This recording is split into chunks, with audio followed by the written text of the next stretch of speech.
નમસ્કાર દર્શક મિત્રો, હું છું રૂપલ લુણીચિયા. સંપૂર્ણ ન્યૂઝમાં આપનું સ્વાગત છે. થરાદ શહેરમાં આવેલ હાઈવે પરના અર્બુદા શોપિંગ સેન્ટર ખાતે અંધ નીલગાય આવતા હોબાળો મચી ગયો હતો.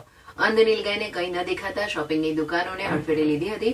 દુકાનોની બહાર રાખેલ ચીજવસ્તુઓને ભારે નુકસાન પહોંચાડ્યું હતું. વેપારીઓ ભેગા મળી દૂર ઝાડીમાં તેને મૂકી આવ્યા ત્યારે હાશકારો થયો હતો. થરાદ શહેરમાં આવેલ સાંચોર હાઈવે પર અર્બુદા શોપિંગ સેન્ટર ખાતે એક અંધ નીલગાય આતંક મચાવ્યો હતો, જેમાં અનેક દુકાનોને નુકસાન પહોંચાડ્યું હતું અને વેપારીઓને નુકસાન થવા પામ્યું હતું.